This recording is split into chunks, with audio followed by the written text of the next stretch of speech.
అస్మద్గురుభ్యో నమః. పరమేశ్వరుని దివ్యపాద పద్మాలకు నమస్కారం చేసుకుంటూ వీడియోలోకి వెళ్ళిపోదాం.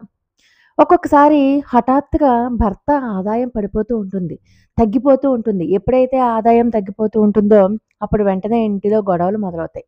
దానికి కారణం కొన్ని అలవాట్లు స్త్రీలు మార్చుకోకపోవడమే అంటే నమ్ముతారా? కానీ ఇది నిజం. ఆడవారిని మహాలక్ష్మి స్వరూపులాగా పోలిస్తారు. కాబట్టి వివాహమైనటువంటి ఆడవారికి కొన్ని అలవాట్లు ఉండవు. ఒకవేళ వివాహానికి పూర్వం ఆ అలవాట్లున్నా, వివాహం అయ్యాక మాత్రం ఖచ్చితంగా ఆ అలవాట్లు గనక మార్చుకుంటే భర్త ఆదాయం పెరుగుతుంది. ఇంట్లో గొడవలుండవు. ఇంట్లో నరకం అన్నది ఉండదు. భర్త కోటీశ్వరుడవుతాడు. మరి ఎలాంటి అలవాట్లు స్త్రీలు అలవర్చుకుంటే ఇల్లు స్వర్గంగా మారిపోతుంది అన్న విషయాలు మనం ఇప్పుడు ఈ వీడియోలో తెలుసుకుందాం. చాలా మంది ఆడవారికి ప్లాస్టిక్ బొట్లు పెట్టుకునే అలవాటు ఉంటుంది. పెట్టుకోండి. కానీ దాని పైన కింద కుంకుమ బొట్టు ఖచ్చితంగా పెట్టుకోండి.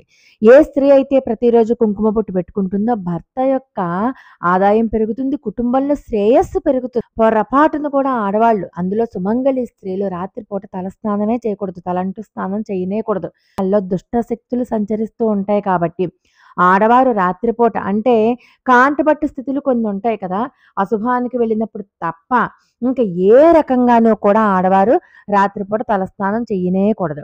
దిష్టి తగులుతుంది, దృష్టి దోషాలు తగులుతాయి. కాబట్టి ఆడవారికి ముఖ్యంగా ప్రతి శుక్రవారం తలస్నానం చేసే అలవాటు ఉన్న వాళ్ళు తలంటుకోకూడదు, తలస్నానమే చేయాలి. ఆడవారు బుధవారము శనివారము తలంటు స్నానం కనుక చేస్తే ఆ స్త్రీ సౌభాగ్యంతో ఉంటుంది. తలస్నానం చేశాక ఒక్క పని మాత్రం మీరు ఖచ్చితంగా చేయాలి.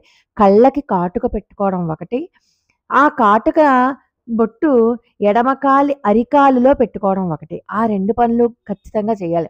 మీ సౌభాగ్యానికి సౌభాగ్యమే కదా, నరదృష్టి అన్నది పోతుంది. నరదిష్టి తగలదు, నరదిష్టి వెళ్ళిపోతుంది. అలాగే స్త్రీలు వేసుకునే మంగళసూత్రం ఎప్పుడు హృదయానికి దగ్గరలో ఉండాలి. సుమంగళి ప్రాప్తి. తలస్నానం చేసిన ప్రతిసారి మంగళసూత్రాలకు కూడా పసుపు రాసుకుని మీరు స్నానం చేయాల్సి ఉంటుందన్నమాట. ఎట్టి పరిస్థితులలోనూ మంగళసూత్రాలకి పిన్నీసులు పెట్టడం, మంగళసూత్రాలతో నోటిలో ఉన్నటువంటి ఆహార భాగాలు ఏమైనా ఇరుక్కుపోతే తీసుకోవడం, ఇలాంటి పనులు ఎప్పుడూ చేయకూడదు. మంగళసూత్రాలు కూడా మీరు ఎప్పుడూ కూడా హృదయం దగ్గరే ఉండాలి తప్పితే తీసేసి దిండు కింద పెట్టడం, బీరువాలో పెట్టడం, మేకుకి తగిలించడం అలాంటి పని ఎంత మాత్రమూ చేయకండి. ఆడవాళ్ళకి జుట్టు పొడవుగా ఉంటే చాలా మంచిది. కానీ నడుముని దాటి మాత్రం ఉండకూడదు. నడుము దాటి గనక ఉంటే కష్టాలొస్తాయి.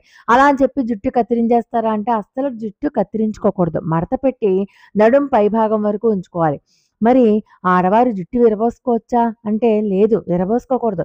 విరబోసుకుంటే కుటుంబం అంతా కూడా దౌర్భాగ్యాన్ని అనుభవించాల్సినటువంటి పరిస్థితులు ఏర్పడతాయి. అలాగే స్త్రీలు ఎట్టి పరిస్థితులలోనూ తులసి దళాలను కొయ్యకూడదు. తులసి దళాలను తెంపితే చాలా త్వరగా వైధవ్యం కలుగుతుంది. అందుకని పురుషులు మాత్రమే తులసి ఆకులను తెంపాలి. గురువారం రోజు ఆడవారు తలకు నూనె రాయకూడదు. మనకి మామూలుగా మార్గశీర్ష గురువారం నాడు మనం అక్కడ చెప్పుకుందాం కూడా చాలాసార్లు. గురువారం నాడు గురుబలం ఎక్కువగా ఉంటుంది కాబట్టి ఎట్టి పరిస్థితులలోనూ గురువారం నాడు తలకి నూనె రాసుకోకూడదు అని చెప్పుకుందాం కదా. తులసి ఆకులను కూడా మంగళవారం నాడు, శుక్రవారం, ఏకాదశి, ద్వాదశి, అసుర సంధ్య వేళ ఇలాంటప్పుడు మాత్రం ఎట్టి పరిస్థితుల్లోనూ తులసి ఆకులని కోయకూడదు. అది పురుషులైనా సరే. అలాగే స్త్రీలు నిద్ర లేవగానే అద్దంలో ముఖాన్ని చూసుకోవడం అన్నది ఎప్పుడూ చేయకూడదు. అరచేతులను చూసుకుని లేవాలి. అరచేతులు లక్ష్మి యొక్క స్వరూపం కాబట్టి మీరు కనుక అద్దంలో ముఖాన్ని చూసుకుంటే ఇంట్లో ఖచ్చితంగా దరిద్ర దేవత తాండవిస్తుంది. మంగళవారం శుక్రవారం రోజుల్లో ఇంట్లో బూజును దులపకూడదు, గోళ్లు కత్తిరించుకోకూడదు. ఇలా గనక చేస్తే, ఒకవేళ చేస్తే డబ్బు కష్టాలు ఏర్పడతాయి. ఇక ఆడవారికి నెలసరి వచ్చినటువంటి 5వ రోజున చక్కగా తలస్నానం చేసి ఇంట్లో దీపారాధన చేసుకోవచ్చు. చీపురుని కూడా లక్ష్మీదేవి స్వరూపంగా భావిస్తారు కాబట్టి చీపురుని కాలితో తన్నడం కానీ, దాటడం కానీ, చీపురుతో ఏవైనా పురుగులను చంపడం కానీ చేస్తే గనక ఆ ఇంట్లో లక్ష్మీదేవి నిలబడదు. అనారోగ్య సమస్యలు ఏర్పడతాయి. భర్త యొక్క ఆదాయం క్రమంగా తగ్గిపోతుంది. అలాగే ఎట్టి పరిస్థితులలోనూ కూడా ఆడవారు మంచం మీద కూర్చుని భోజనం చేయడం కానీ, భోజనం చేస్తున్నప్పుడు మధ్యలో లేవడం కానీ, ఆ వేళ్లను నాకడం కానీ, ఎడమ చేతితో వడ్డించుకుంటే ఆహార పదార్థాలు ముట్టుకోవడం కానీ, ఎంగిలి చేతితో వడ్డించుకోవడం కానీ ఇలాంటివి చేశారంటే వ్యాపారాలలో నష్టాలు ఏర్పడతాయి, ఉద్యోగంలో అవకాశాలు పోతాయి, కుటుంబంలో గొడవలు ఏర్పడడానికి కారణం అవుతుందనమాట. ఖచ్చితంగా అలాంటి పనులేమీ చేయకండి. వంటగదిలో అన్నపూర్ణాదేవి కొలువై ఉంటుంది కాబట్టి, వంట పొయ్యి మీద ఎప్పుడు కూడా ఎంగిలి పాత్రలు పెట్టకూడదు. అలాగే ఆహారం లేని ఖాళీ పాత్రలు కూడా మీరు వంట పొయ్యి మీద పెట్టారనుకోండి సంపద ఖాళీ అయిపోతుంది. అలాగే రాత్రి సమయంలో షింకులో ఎట్టి పరిస్థితిలోను ఎంగిలి పాత్రలు పడేయకండి. శుభ్రం చేసుకొని నిద్రపోవాలి. లేపోతే ఇంటికి కష్టాలు చుట్టుముడతాయి. ఇలాంటి చిన్న చిన్న జాగ్రత్తలు గనక తీసుకున్నట్లయితే ఇంట్లో ఎప్పుడూ కూడా ధనలక్ష్మిదే ఉంటుంది. బయటికి వెళ్ళిపోదు. అలాగే దబదబా బాదుకుంటూ నడవడం గానీ, తలుపులు శబ్దాలు చేస్తూ తీయడం గానీ చేస్తే ఇంట్లో ఖచ్చితంగా లక్ష్మీదేవి వెళ్ళిపోతుంది. సాయంకాలం తల దువ్వుకోవడం అనేది చేయకూడదు. అలాగే ఇల్లు ఊడవడం చేయకూడదు. మాప్ పెట్టుకోవడం చేయకూడదు. ఇలా చేస్తే కుటుంబంలో ధనధాన్యాలకు కరువు ఏర్పడుతుంది. దీపాలు పెట్టాక మాత్రం ఎట్టి పరిస్థితిలో చీపురుని ఉపయోగించకూడదు. అలాగే చీపురుని మాత్రం ఎవ్వరూ చూడకుండా ఉన్న ప్లేస్‌లో పెట్టుకోండి. అందరికీ ఎదురుగుండగా ఉండే ప్లేస్‌లో ఎప్పటికీ చీపురు పెట్టుకోవద్దు. ఏ స్త్రీ అయితే ఉదయం నిద్ర లేవగానే ఇంటిని శుభ్రం చేసుకుంటుందో ఆ ఇంట్లో లక్ష్మీదేవి అడుగు పెట్టే ఉంటుంది. శుభ్రం చేసుకోకపోతే ఇంట్లో ఉన్నటువంటి లక్ష్మీదేవి బయటికి వెళ్ళిపోతుందనమాట. అందుకని ఏ స్త్రీ ఇంటి గుమ్మం ముందర ముగ్గు కళకళలాడేలాగా ఉంటుందో చక్కగా ఆ స్త్రీ ఇంట్లో లక్ష్మీదేవి తిష్ట వేసుకొని కూర్చుంటుంది. స్త్రీ ఎప్పుడూ కూడా భర్తతో దెబ్బలాడకూడదు. అమంగళకరమైనటువంటి మాటలు మాట్లాడకూడదు.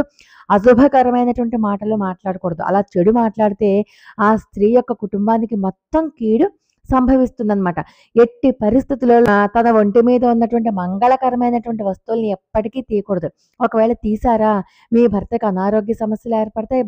భర్త యొక్క ఆయుష్ తగ్గిపోతుంది అనడంలో ఎటువంటి సందేహము లేదు.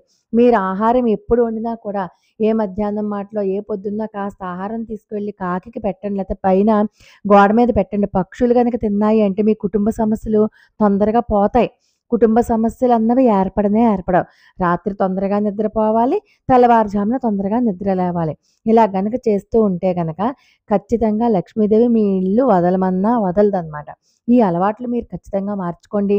ఒకవేళ పెళ్లి కాకముందు మీకు అలాంటి అలవాట్లున్నా పెళ్ళయ్యాక గనక మీరు ఈ అలవాట్లు మార్చుకుంటే మీ మెట్టినిల్లంతా కూడా ధనధాన్యాలతో నిండిపోతుంది. అప్పుడే మా కోడలు వచ్చినందువల్ల మా దశ తిరిగింది అని చెప్పి అత్తింటి వారు కూడా కోడల్ని చాలా గౌరవంగా ఇదిగా చూస్తారనమాట. అందులోక సమస్త సుఖినో భవంతు. మరొక అద్భుతమైన వీడియోలో మళ్ళీ కలుసుకుందాం. అంతవరకు నమస్కారం.